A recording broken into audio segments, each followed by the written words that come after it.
Ever since Final Cut Pro 11 came out, everybody has been talking about the magnetic mask. That said, I thought it'd be interesting to take a deeper look at some of the other Final Cut Pro 11 features that you might have missed. The first feature on this list is even one that I missed when Final Cut Pro 11 first came out, and it was pointed out to me by Bam Rainey over on a live stream. When you drag an effect from the effects browser directly into your viewer, you'll notice that it immediately wants to add the magnetic mask. Many people were asking me, how can I get rid of this functionality, because I would prefer it to be the object tracker which we had previously. You can actually push the command key and that will give you the object tracker. So you can apply this just like you would with any other effect in the older versions of Final Cut Pro.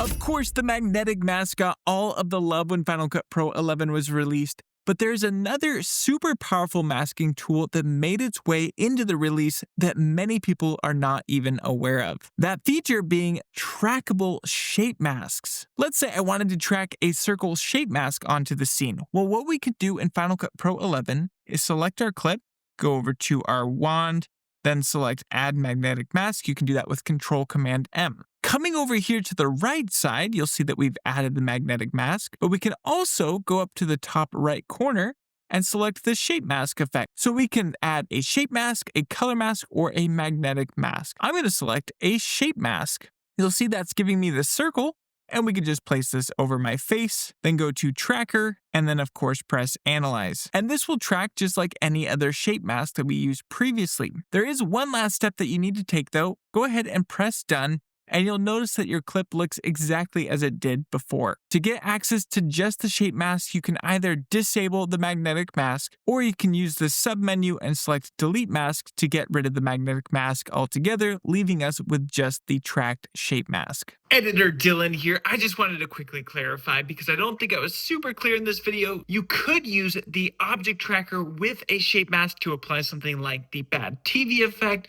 or a black and white effect, but you couldn't use the object tracker with the shape mask to remove the background of your clip. So that's why this particular effect is so cool. Another incredibly handy feature that I don't think a lot of people are taking advantage of is the ability to hide clips. Now, this is different than rejecting a clip. Right now, I can go through and find a clip, and let's say I don't like it, I can push backspace, and that seemingly hides it from my viewer.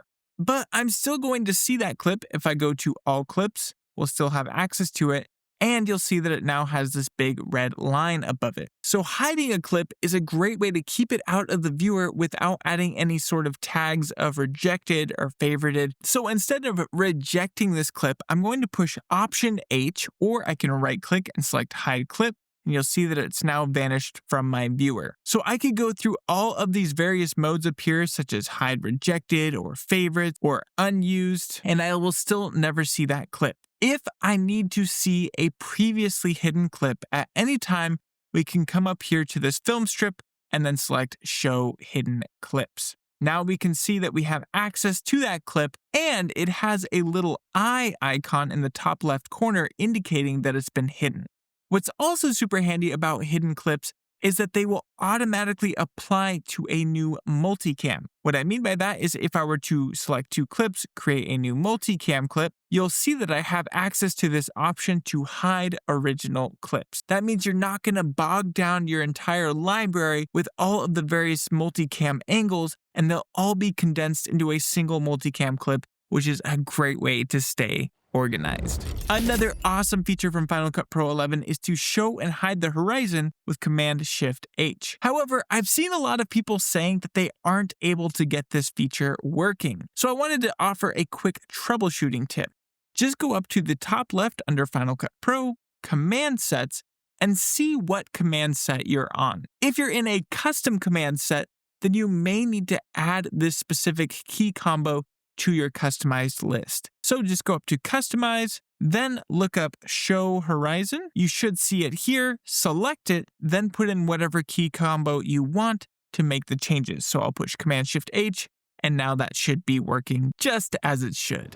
Many people are aware of the fact that if you are zoomed way in on your timeline and it's just too large for your window, you can push Shift-Z and that will zoom to fit everything. But an awesome new feature that just came is the ability to push Option Shift Z, and that will zoom your timeline to fit vertically.